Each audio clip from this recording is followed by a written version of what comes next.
people who work in the middle of nowhere. What's the creepiest thing you've seen?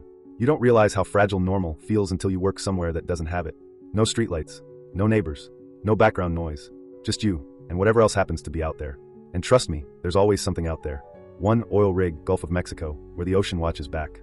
I worked on rigs in the Gulf for years, out in deep water, miles from land. And here's the thing nobody tells you. The water out there is so clear it doesn't look real. You can lean over the railing and see straight down into what feels like space. And circling the rig, tuna, barracuda, dozens of them. They hang around waiting for the cook to toss scraps overboard. It's like a floating buffet. You get used to it, until one day you're leaning over the rail, half asleep from a 12-hour shift, and something massive rises from below. Not swimming across, rising up. A great white. No warning. No splash. Just a violent flash of white and red, and a tuna disappearing in less than a second. Then nothing. The fish scatter. The water goes empty. And you're left staring at this clear blue void, knowing something the size of a truck just came from underneath you. That's when you realize, you're not on top of the ocean. You're floating above something that can come up anytime it wants. 2. Northern Canada. The silence is the loudest thing. Oil and gas up north. Night shift. Middle of winter. Hundreds of kilometers from anything. You step outside the trailer, and the cold hits you so hard it feels like your lungs shrink. And it's quiet. Not city quiet. Not suburbs at 2 a.m. quiet. Dead quiet. The kind of quiet where you can hear your own blood in your ears. One night I felt that weird instinct, like you're being watched. I turned toward the tree line. And there it was. A moose. Huge. Just standing there. Not moving. Not grazing. Just watching. No idea how long it had been there. Could have been minutes. Could have been an hour. Then it just turned and walked back into the trees without a sound. Another time I walked back from checking equipment and found fresh bear tracks crossing over mine. Same direction. 5 minutes apart.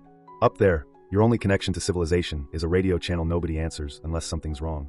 You start to understand how small you are, and how little would change if you just didn't answer the radio one day.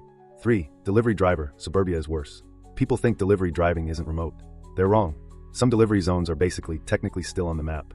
I once delivered to a trailer park barely inside our boundary. No streetlights. No porch lights. Just headlights cutting through darkness. I left my car running, rookie mistake maybe, and ran the pizza to the door. 30 seconds. That's all it took. I got back in the driver's seat. Looked up, and there was a man standing 3 feet from my window. Didn't approach. Didn't knock. Just standing there. Staring. No expression. Didn't say a word. I nearly launched myself through the passenger door. Instead I threw it in drive and peeled forward. Had to do a U-turn to get out. When I turned around, he was standing in the middle of the road. Still silent. I swerved around him. Checked my mirror. And watched him start running after my car. Not sprinting. Not yelling. Just chasing. I put in my 2 weeks the next day. Some places don't need isolation to feel remote. They just need darkness. 4. Southeast Alaska. Nature doesn't care if you're listening. Anchored in a secluded bay in the early morning. Southeast Alaska. No other boats. No dock. No lights. Just mountains and black water. I stepped outside for a smoke. And then I heard it. An animal scream. Not like a howl. Not like a bark. A scream. High. Violent. Panicked. It went on for minutes. Something being attacked by something bigger. The sound of pure survival instinct. You couldn't see anything. Just darkness. Just trees. Just water.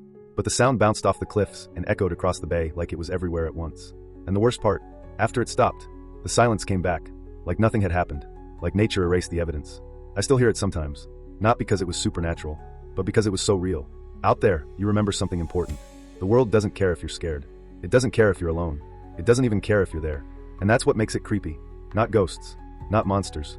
Just the reminder that we're visitors. And sometimes the wilderness lets you feel that.